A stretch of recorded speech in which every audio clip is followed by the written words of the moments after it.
Emeraldia, bonjour, nous a rejoint pour nous parler de cet événement qui va avoir lieu ce samedi 21 sur Montpellier, si je ne me trompe pas.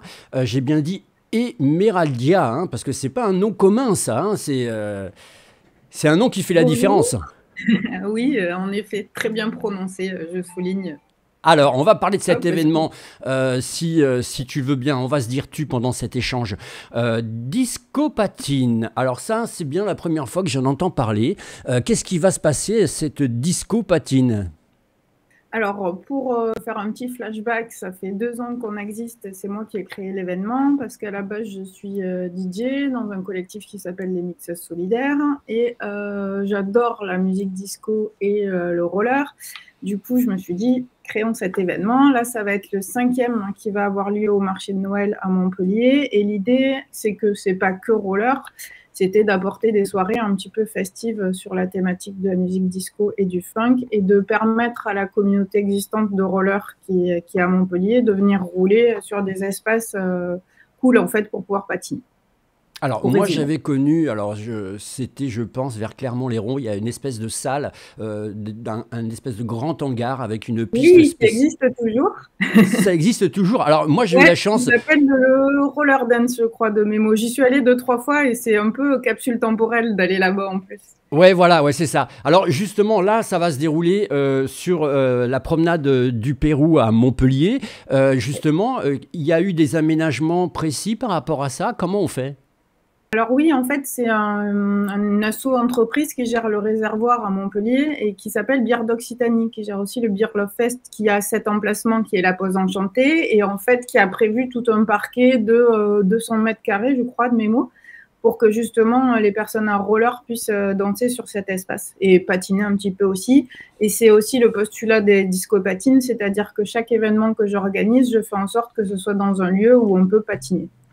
Et alors, comment ça se passe concrètement parlant? Moi, si je veux participer, qu'est-ce qu'il faut que je fasse? Je peux venir les mains dans les poches, j'ai tout sur place, ou alors il faut que je vienne avec mes genouillères, mes coudières, mon casque, mes rollers. Alors l'idée, c'est de venir avec son équipement parce qu'on a voulu l'événement gratuit et d'avoir une location de roller, et personne ne le fait dans la région, donc c'était un petit peu compliqué. Donc en effet, tout le monde vient avec des rollers, des équipements. On en a quelques-uns.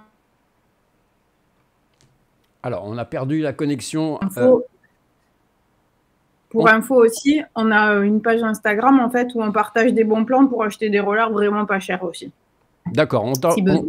on t'avait perdu on avait perdu un petit peu la connexion avec toi, mais Pardon. c'est vite revenu, donc on a bien tout compris. À l'heure où les trottinettes surgissent, le roller, est-ce qu'il est en perdition un petit peu ou pas du tout?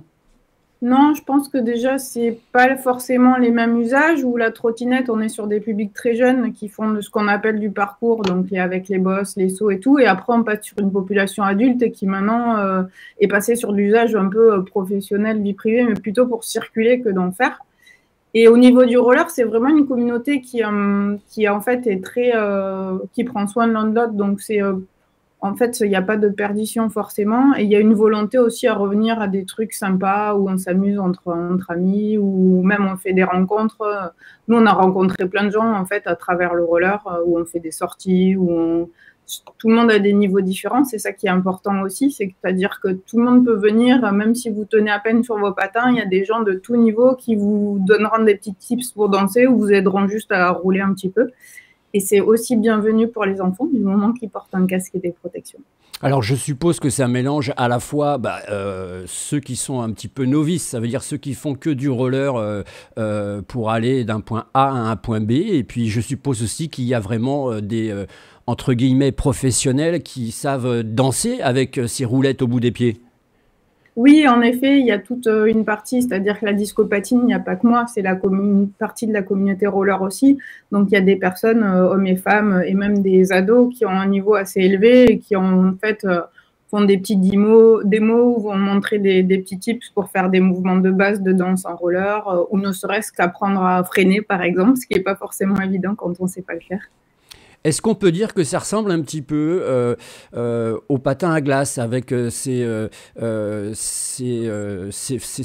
quand on danse, quand on voit le patin artistique, voilà, il y a des couples, je porte la dame, etc. Est-ce que là, en roller aussi, on risque de voir Alors, ça ou pas? là, non, parce que là, il faudrait aller au rendez-vous à Barcelone, qui est Skate Roller BCN, où là, il y a du très, très gros niveau. Là, Ah. on reste modeste. On danse à roller. Alors, fun, disco et house, tout ça, c'est de la musique qui a été déjà préprogrammée, c'est de la musique qui fonctionne, qui stimule. Oui, tout à fait. En fait, l'idée, c'est d'avoir de la musique, ce qu'on appelle joyeuse, en fait, et qui aussi invite les personnes qui n'ont pas forcément envie de faire de roller ou qui ont juste envie de danser, d'être dans cette ambiance festive. Et un peu, je voulais rappeler un peu les vibes d'une boîte à New York qui s'appelait Studio 54 ou du Palace à Paris, par exemple. C'est-à-dire mêler cet univers un peu disco, flamboyant, paillettes, avec la communauté roller.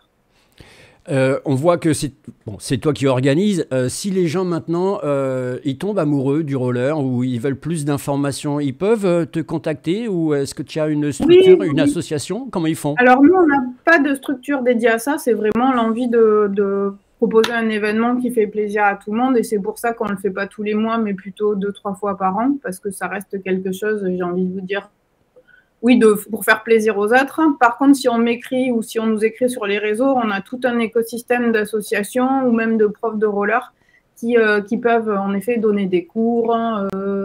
Même, il y a une petite communauté qui s'entraîne toutes les semaines à différents lieux sur Montpellier. Donc, n'hésitez pas à m'écrire. En général, on répond, on vous donne des petits tips pour participer à tout ça. Alors si les gens ils veulent venir quand même, on va préciser parce que Montpellier ça peut être un petit peu compliqué en voiture. Je pense que là pour se rendre sur la promenade du Pérou, vaut mieux y aller en tram ou en Oui, roller. je pense que le tram, c'est le mieux, ou le roller. Moi-même, en fait, qui suis en voiture, je vais... Alors moi, je vais venir en skate, pour le coup, avec les rollers dans le sac à dos. Mais oui, je conseille de se garer sur les parkings de la TAM et de venir en tram, parce que comme on est en période de Noël et qu'il y a un marché de Noël, en plus, qui est assez sympa, il y a beaucoup de monde, je pense que c'est plus pratique que de s'aventurer en centre-ville, en voiture, ou même en scooter. Et en plus, c'est entièrement gratuit, donc il faut en profiter. Bon, il y a la petite condition, voilà, il faut avoir son propre matériel, qu'il soit professionnel ou même du matériel amateur, et ça cause aucun souci.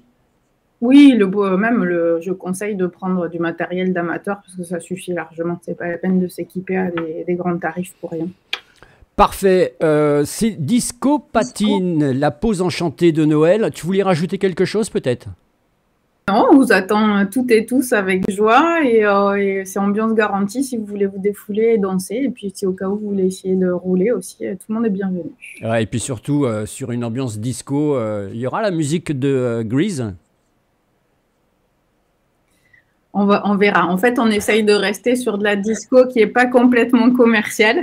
Ah, Justement dans l'ambiance un peu du Studio 54 pour pas non plus, parce que sinon des soirées disco, il y en a un peu partout, pour ouais. garder notre touche personnelle. C'est pour ça qu'on a ajouté de la funk avec la Greta, qui est une DJ qui est spécialisée dans ce style, et de la house music pour faire vraiment la croisée entre les deux styles musicaux. Bon, ben voilà, plein de choses à découvrir avec une playlist qui gardera son plus grand secret. Le rendez-vous, il vous est donné, bien sûr. C'est ce week-end au marché de Noël de Montpellier, promenade du Pérou, Disco Patine, la pause enchantée de Noël. Merci beaucoup, Emerald Gia. Avec plaisir.